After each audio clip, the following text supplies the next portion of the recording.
예, 이번 시간에 우리 사원 등록에서 기본사항 부양가족명세 다음에 있는 추가사항 관련되는 부분 정리하고자 합니다. 자, 이 부분 정리하기에 앞서서 우리 중소기업 취업자에 대한 소득세 감면 관련되는 부분부터 정리하도록 하겠습니다. 교재는 76페이지입니다. 자, 근로계약 체결일 현재 감면 대상 근로자가 중소기업에 취업한 경우에 취업일로부터 3년, 청년은 5년 동안 발생한 근로소득세의 70%, 청년인 경우에는 90%까지 감면이 된다라는 겁니다. 과세 기간별로 150만 원 공제가 되도록 되어 있습니다. 자, 감면 대상 근로자에 대한 부분을 한번 보게 되면, 자, 감면 대상 근로자는 외국인을 일단 포함을 합니다. 굉장히 많이 질문이 들어오는데 외국인 포함하고요.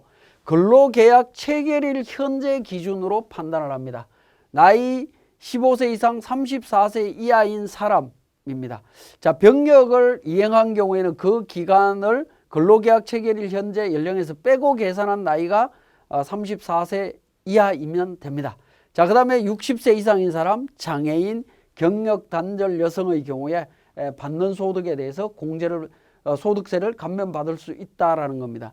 이때 나이 34세 이하, 우리 기본공제 대상자를 따질 때는 나이를 기준으로 해서 하루라도 초과되면 안 된다라고 말씀을 드렸죠. 물론 이제 해당되는 과세 연도에는 적용을 받을 수가 있습니다.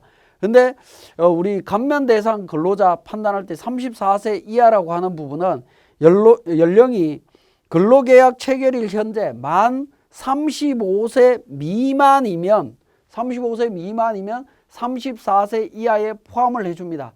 원래 기본공제 대상자 판정 기준으로 따진다라고 하면 근로계약일 현재 만 34세 생일이 지나버리면 적용을 못 받는 겁니다. 근데 만 34세 생일이 지났고 35세 생일 이전인 경우에는 근로계약을 체결하면 중소기업 취업자 소득세 감면을 적용받을 수 있다라는 겁니다. 그러니까 기본적으로 우리 기본공제 대상자 판단할 때 20세 이하 60세 이상 이 부분 계산하는 부분하고 약간 다르다라는 거 기억을 해 주시면 되겠습니다.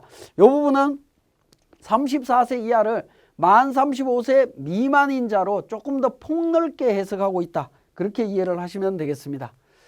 자, 그 다음에 감면 제외 대상 근로자가 있습니다. 감면 제외 대상 근로자는 우리 교재에 내용이 나와 있습니다. 78페이지에 감면 제외 대상 근로자가 있습니다. 자, 법인세법에서 규정하는 임원이라든가 그 다음에 최대 주주, 최대 출자자, 직계존비속 관련되는 직계존비속이고요. 일용근로자 적용 못 받습니다. 그 다음에 동그라미 5번에 보시면, 자, 다음에 보험료 등 납부 사실이 확인되지 않는 사람이라고 해서 국민연금과 건강보험이 가입이 안 되어 있으면 적용을 못 받습니다. 그렇지만 이런 경우 있죠. 감면 대상 근로자에 보면 60세 이상인 사람이 있습니다. 60세 이상인 사람은 국민연금을 납부하지 않습니다. 그죠? 제외되어 있죠. 이런 사람들은 그러면 근무를 하게 되면 감면을 아예 못 받느냐라는 건데, 거기에 단서에서 국민연금법 제6조 단서에 따라 국민연금 가입 대상이 되지 아니하는 자, 또 건강보험법 제5조 제1항에 따라 그러니까 가입되지 않는 사람들, 그러니까 국민연금이나 건강보험을 스스로 가입 안 하는 게 아니라 법에서 가입을 제외시킨 사람들은 가능하다라는 겁니다. 그래서 79페이지에 보시면 외국인의 국민연금 납부 면제의 경우에 감면 적용되느냐라는 건데 감면 적용된다라는 겁니다. 기억을 해주시면 되겠고, 자, 앞에서 제가 그 경력 단절 여성에 대한 부분 요건을 구체적으로 말씀을 안 드렸는데 우리 교재 78페이지에 있습니다. 자, 해당 중소기업 또는 해당 중소기업과 표준산업분류상의 중분류를 기준으로 동일한 업종의 중소기업에서 1년 이상 근무를 해야 된다. 이 부분이 가장 중요하게 바뀐 내용입니다. 왜냐하면 과거의 경력 단절 여성은 내가 근무했던 회사에서 퇴직하고 다시 그 회사에 입사했을 때만 적용이 되는 겁니다. 근데 그게 현실성이 많이 떨어지는 부분이죠. 근데 지금은 기존에 근무했던 회사하고 표준산업분류상 중분류로 똑같은 회사에 입사를 하면 경력 단절 여성으로 인정을 해줍니다. 조건은 결혼, 임신, 출산, 육아, 자녀 교육 때문에 퇴직을 했다면 인정해 주겠다. 그 다음에 퇴직한 날로부터 3년 이상 15년 미만 기간이 지나야 됩니다. 3년은 지나야 되고 15년 미만일 때 그 사이에 다시 입사를 하면 세액공제를 받을 수 있습니다. 자, 그 다음에 감면 대상 중소기업 업체 및 감면 업종입니다. 자, 여기서 이제 중요한 거는 비영리 법인이 적용이 되느냐 하는 겁니다. 비영리 법인이 적용되느냐 하는 부분인데, 자, 중소기업 업체라고 하는 부분은 법에 어떻게 되어 있냐면 중소기업 기본법 제2조에 따른 중소기업으로 되어 있습니다. 중소기업 기본법 제2조에 따른 중소기업은 원래 비영리 기업은 제외되어 있습니다. 비영리 법인은 제외되어 있습니다. 그런데 우리 조세특례 제한법에는 중소기업이라고 하면서 비영리 기업을 포함한다라고 되어 있습니다. 법조문에 포함한다라고 되어 있기 때문에 비영리 기업이 중소기업 요건을 충족하는 경우에는 감면 적용이 가능하다라는 겁니다. 비영리 법인이라 하더라도 중소기업 요건을 적용했을 때 요건이 맞다. 그러면 감면 받을 수 있다라는 겁니다. 자, 그리고 이 중소기업 취업자에 대한 소득세 감면은 모든 업종을 다 적용해 주는 것이 아니라 교재 79페이지에 농업부터 시작해서 스포츠 서비스업까지 이렇게 나열이 되어 있습니다. 나열이 되어 있기 때문에 이 업종에 해당이 되는지 확인을 해 보셔야 되겠습니다. 자, 그러면 감면 업종 제외되는 경우 있습니다. 감면이 적용 안 되는 제외되는 업종을 예시를 해보면 전문과 기술 서비스 업종 중에 전문 서비스업, 그러니까 법무 관련되는 거, 회계, 세무, 회사 본사 경영 컨설팅 서비스업, 전문 서비스업 이런 쪽들은 적용되지 않습니다. 즉 세무사, 회계사, 변호사, 변리사 뭐 이런 쪽들은 안 된다라는 겁니다. 그 다음에 보건업, 병원이나 의원 적용 못 받습니다. 금융보험업도 적용이 안 됩니다. 자, 음식점 중에 주점이나 비알코올 음료점업, 일반 유흥주점, 무도 유흥주점, 생맥주 전문점, 기타 주점업, 커피 전문점, 비알코올 관련되는 음료점 뭐 이런 부분들 있죠. 이런 점 안 됩니다. 그러니까 우리가 일반적으로 알고 있는 생맥주 전문점이나 뭐 이런 쪽들도 거기에 근무하시는 분들도 이 규정을 적용받을 수 없다라는 겁니다. 그 다음에 교육 서비스 관련되는 거, 학원 관련되는 업종이죠. 적용 못 받습니다. 유원지 기타 오락 관련되는 서비스 안 되고요. 기타 개인 서비스, 미용, 욕탁, 유사 서비스, 세탁, 장례식장 뭐 이런 쪽들 안 되도록 되어 있습니다. 그래서 이런 업종 중에 적용 안 되는 업종들도 상당히 많이 있기 때문에 이런 업종에 근무하시는 분들은 적용할 수 없다는 거 반드시 좀 고려를 하셔야 되겠고, 전문 자격사 중에 관세사업은 어떻게 되느냐? 관세사업은 이 전문과 기술 서비스 업종 중에 전문 서비스 업종에 들어가는 것이 아니라 운수업에 포함이 되도록 되어 있습니다. 운수업에 포함이 되기 때문에 관세사업에 근무하시는 분은 적용받을 수 있다라는 겁니다. 자, 그 다음에 우리 교재에 보시면 중소기업 취업자에 대한 소득세 감면이 규정이 언제 바뀌었냐면 2018년 5월 29일 날 규정이 개정이 됐습니다. 청년과 관련되는 규정을 개정을 했는데, 원래는 29세 이하에서 청년을 34세 이하로 범위를 좀 확대했고요. 감면 기간을 5년으로, 감면율을 70%에서 90%로 이렇게 바뀌었습니다. 근데 제가 2020년도 강의를 하면서 2018년도 개정된 걸 왜 말씀을 드리냐 하면, 이 개정 내용이 그러니까 2018년도 소득분부터 적용을 합니다. 자, 2018년도 소득분부터 적용을 하다 보니까 과거에 요 이전에 적용됐던 분들이 이 규정 바뀌기 전에는 적용을 못 받았던 분들이 적용을 받을 수 있는 여지가 있기 때문에 같이 말씀을 드리는 겁니다. 자, 구체적인 내용을 보면 감면 규정 적용 방법은, 감면 요건 판정은 개정 내용을 소급하여 판정한다라는 겁니다. 적용해서 판정합니다. 그렇지만 소급은 하되, 판정은 소급하되 세액은 소급 적용하지 않는다. 세액은 소급 적용하지 않습니다. 즉 2018년도 이전분에 대해서 경정 청구가 안 된다라는 겁니다. 그 이전에 감면 못 받은 건 못 받은 거고, 요건만 다시 판단해서 감면 받을 기간이 남아있다면 적용해 주겠다. 이 내용입니다. 즉 뭐냐면 자, 감면 기간이 이미 3년으로 끝났다. 그런데 아직도 5년을 적용한다면 감면 받을 수 있다면 남아있는 기간에 대한 건 해주겠다라는 겁니다. 감면율도 과거에 70% 받은 거 무시하겠다. 과거는 과거고 지금부터 90% 해주겠다. 이런 개념입니다. 자, 그래서 감면 요건 판정 후에 18년 이후 감면 기간이 남아있다면 적용해 주겠다라는 겁니다. 자, 구체적으로 한번 보시면 취업한 지 5년이 경과되지 않은 청년의 18년 귀속소득분부터 90% 감면을 적용해 줍니다.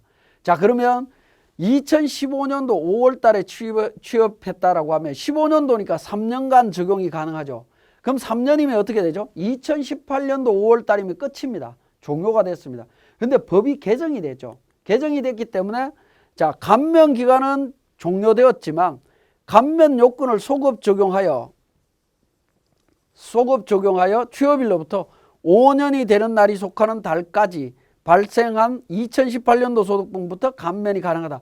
5년이 되는 시점이 언제입니까? 2020년도죠. 그죠? 2020년도 5월 31일까지는 감면을 적용해 줄 수 있다. 감면율은 90%입니다. 만약에 청년이라면 90%. 그죠? 청년이라면 90%가 됩니다. 자, 그 다음에 2015년도 5월 취업 당시 30세 감면 요건 미충족으로 감면이 안 된다. 과거에는 29세 이하였기 때문에 취업 당시에 만 30세가 넘었다면 감면을 적용을 못 받습니다. 그렇지만 개정된 내용에 따르면 취업일 기준으로 개정된 규정을 적용해서 소급 판정한다. 그러면 5년이 되는 날까지 가능하다라는 겁니다. 그러면 15년도 뭡니까? 34세로 적용하면 감면이 가능했었죠. 그러니까 15, 16, 17년도까지는 감면을 아예 못 받았지만 나머지 2년이 남아있죠. 2년 동안은 감면을 해주겠다라는 겁니다. 그죠? 발생한 소득에 대해서는 감면이 가능하다. 자, 그 다음에 17년 5월 달에 취업 당시 34세 감면 요건 미충족으로 감면이 안 됩니다. 이거는 앞에 거하고 내용이 거의 비슷한데요. 자, 17년도 부분이니까 개정 기준을 적용해서 판단해보면 감면이 가능하다. 그래서 2022년도까지 남아있는 기간에 대해서 감면이 가능하다라는 겁니다. 자, 감면율이 되겠습니다. 감면율은 청년에 대해서 감면 대상자 청년에 대해서 지금 현재는 90% 한도 150만 원 적용하도록 되어 있습니다. 물론 이제 13년, 15년, 17년도에 있던 부분 18년도 만약에 남아있던 감면 기간이 남아있다면 90% 150만 원 적용을 해줍니다. 60세 이상 장애인인 경우 70% 150만 원, 경력 단절 여성 70% 150만 원 적용을 받을 수 있습니다. 자, 감면 기간이 되겠습니다. 60세 이상 장애인 경력 단절 여성은 3년을 적용을 하는 거고요. 청년은 5년을 적용을 해주고 있습니다. 자, 청년이 군복무 후 1년 내에 동일 기업에 복직을 했을 때는 복직한 날로부터 2년이 되는 날까지 감면을 받을 수 있다라는 겁니다. 이건 동일 기업입니다. 다른 회사 들어가면 안 되고 동일 기업에 들어갔을 때 적용해 주겠다. 청년이 복직한 날이 최초 취업일로부터 5년이 지나지 아니한 경우 최초 취업일로부터 7년이 되는 날까지 감면을 적용해 준다. 군복무를 했다라고 하면 그 기간을 포함해서 해주겠다라는 겁니다. 그러니까 최초 취업일로부터 7년까지가 되는 거죠. 기본은 5년이었는데 2년을 더해주는 거니까 7년이 되는 부분입니다. 감면 적용받는 자가 다른 중소기업 취업, 재취업, 합병 등으로 다른 중소기업 업체에 고용이 승계된 경우와 상관없이 최초 취업일로부터 적용을 합니다. 최초 취업일로부터 적용한다라는 겁니다. 그러니까 결국에 뭐냐면 내가 A라는 회사에 최초 취업해서 중소기업 취업자에 대한 소득세 감면을 적용받고 있다가 내가 2년 적용받고 B라는 회사로 다시 입사를 하면 B라는 회사에서 입사한 날로부터 다시 5년이 아니라 A 회사에서 적용받았던 2년을 뺀 나머지 남아있는 기간 동안 감면이 가능하다라는 겁니다. 그죠? 그러니까 5년이면 추가 3년이 될 거고 만약에 내가 3년짜리였다라고 하면 1년밖에 적용이 안 되겠죠. 그러니까 회사가 바뀌고 안 바뀌고 이거 상관없이 적용받은 최초 연도부터 전체 기간으로만 판단하겠다라는 부분으로 이해를 하시면 되겠습니다. 자, 그렇게 정리를 할 수가 있고요. 그러면 이제 관련되는 내용을 우리 세무사랑 프로를 통해서 다시 한번 정리하도록 하겠습니다. 자, 세무사랑 프로 관련해서 우리 교재 59페이지에 추가 사항이 되겠습니다. 자, 사원 등록에 기본공제 추가, 부양가족 명세 추가 사항과 관련되는 부분에서 추가 사항 쪽에 방금 설명드렸던 중소기업 취업자에 대한 소득세 감면 적용 여부가 나옵니다. 자, 추가 사항에 있는 부분을 잠깐 말씀을 드리면 1번부터 우리 8번까지에 있는 내용은 기본적인 내용입니다. 급여를 이체할 때 이체은행에 대한 정보, 전화번호, 부서, 직종, 현장, 호봉 뭐 관련되는 부분들이 있습니다. 자, 이 부분 적용을 하시면 되겠고요. 혹시 핸드폰 번호라든가 이런 부분들을 등록을 하시게 되면 나중에 설명을 드리긴 하겠습니다만은 한번 말씀을 드리면 우리 급여자료 입력이라고 하는 쪽에서 급여자료를 이렇게 입력을 할 수가 있습니다. 자, 급여자료를 입력을 했을 때 이 직원들한테 급여 명세를 제공을 하고 싶은데 이걸 문자 메시지나 뭐 이런 부분으로 제공하고 싶다라고 하면 관련되는 자료들을 선택하신 다음에 우리 급여자료 입력이라고 하는 메뉴에 SF8 모바일이라고 하는 부분이 있습니다. 모바일이라고 하는 부분을 클릭을 하게 되면 4명을 급여 명세를 모바일로 전송하겠느냐라고 되어 있습니다. 사원 등록 휴대폰 번호로 전송이 됩니다라고 되어 있습니다. 그래서 휴대폰 번호와 이메일 주소가 등록이 되어 있으면 급여 명세서가 핸드폰으로 문자 메시지로 전송할 수 있는 기능이 있다라는 겁니다. 그 기능이 우리 사원 등록에서 있습니다. 추가 사항에 핸드폰 번호라든가 이메일 주소를 등록하게 되면 적용할 수 있다라고 보시면 되겠습니다. 자, 9번에 회계 처리에서 급여 부분이 있죠. 급여와 관련되는 부분, 상여와 관련되는 부분에 대한 계정 과목이 등록이 되어 있습니다. 요 계정 과목 등록되어 있는 부분은 나중에 설명되겠습니다만은 우리 급여 근로소득과 관련되는 소득관리 쪽에 보시면 급여자료 회계 처리라고 하는 메뉴가 있습니다. 이 급여자료 회계 처리라고 하는 메뉴에서 관련되는 직원의 급여에 대한 계정 과목을 자동으로 설정해 주는 부분이라고 보시면 되겠습니다. 그래서 자동 회계 처리하기 위해서는 사원 등록에 있는 여기 회계 처리에 계정 과목을 등록을 해 주시면 되겠습니다. 자, 그 다음에 11번에 중소기업 취업 감면 여부가 있습니다. 중소기업 취업자에 대한 감면 적용 여부를 등록해 주시면 되겠습니다. 만약에 안기부라는 직원이 중소기업 취업자로 감면이 가능하다라고 하면 여로 체크를 하시면 되겠습니다. 우리 속리산 직원 같은 경우에 중소기업 취업자 감면이 적용이 되고요. 나이를 넣게 되면 만 32세로 되어 있습니다. 18년 5월 10날에 입사를 했고 그때부터 5년 동안 2023년 5월 10일까지 적용받을 수 있다. 그 다음에 감면율은 100%, 50%, 70%, 90%인데 최근에 입사한 직원들은 기본 70%고 청년인 경우에는 90%죠. 만 32세이기 때문에 34세 이하니까 90%를 적용하시면 되겠습니다. 자, 감면 입력은 급여 입력이 있고 연말 입력이 있습니다. 자, 감면 입력은 이제 급여 입력이 있고 연말 입력이 있는데 요 급여 입력을 선택하게 되면 매월 급여 계산할 때 급여 자료 입력할 때 적용이 되는 부분이고요. 연말 입력을 선택하게 되면 매월 급여 자료 입력할 때는 그냥 정상적으로 계산이 되고 연말 정산 때 한꺼번에 감면율이 적용되는 부분으로 이해를 하시면 되겠습니다.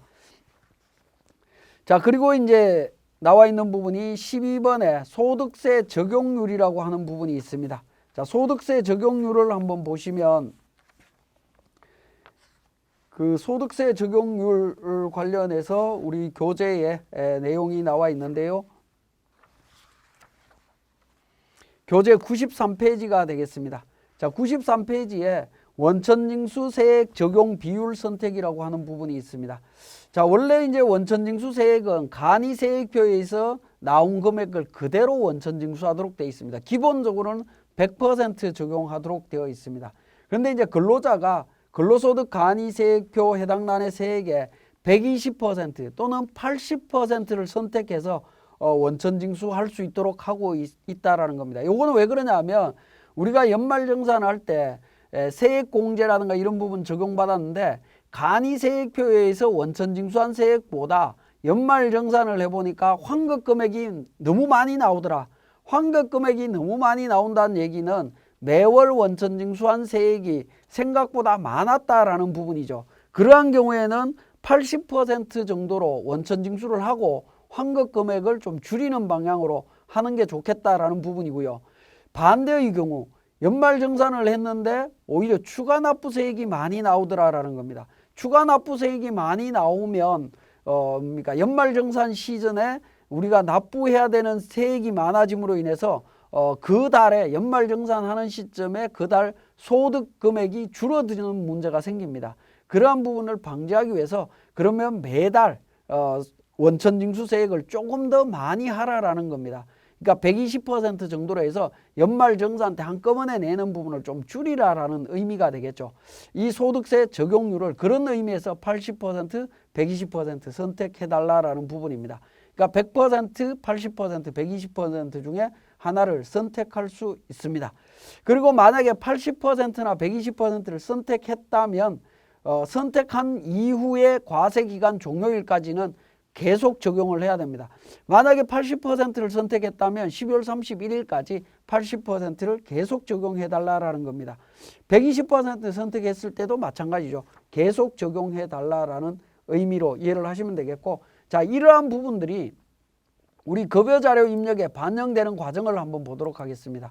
자, 사원 등록에서 예를 들어서 송리산 송화지 직원 같은 경우에 80% 적용했고요. 안기부 직원은 120% 적용을 했습니다. 자, 이런 경우 급여자료 입력 쪽에 들어가서 내용을 한번 보시면 1월달 급여 부분 이미 등록이 되어 있습니다. 등록이 되어 있는데 송화지 직원 같은 경우에 보시면 소득세 100% 송리산이고요. 송화지 같은 경우에 80%, 안기부 120% 나오죠. 원래 간이세액표에 나온 세액보다 20% 더 추가해서 원천징수하는 부분입니다. 송화지는 80% 원천징수하고 있는 부분이고요. 자, 그 다음에 중소기업 취업자에 대한 소득세 감면과 관련되는 부분, 송리산 직원 같은 경우에 보시면 감면율 90%가 나오고 있죠. 이렇게 90%로 나온다라는 얘기는 어떤 의미냐면, 자, 사원 등록에서 우리 추가 자료 추가 사항에서 보시면 송리산 직원 관련해서 급여 입력으로 이렇게 표시를 했기 때문에 그렇습니다. 만약에 이 부분을 연말 입력으로 변경을 하게 되면 연말 입력으로 변경하고 1월달 급여를 반영을 해보면, 자, 1월달 급여가 지금 마감이 되어 있는데요. 마감 취소를 하고 감면율을 보게 되면 어떻게 되어 있습니까? 감면율은 연말로 표시가 되어 있죠. 연말로 표시가 되어 있는 것을 확인하실 수 있습니다. 그러니까 이게 이제 매월 적용할 거냐 아니면 연말에 일괄 적용할 거냐 그 차이라고 보시면 되겠습니다. 자, 지금까지 우리 추가 자료 입력 사항에 있는 중소기업 취업자에 대한 소득세 감면과 원천징수 세액 적용 비율 선택에 대한 부분을 설명을 드렸습니다.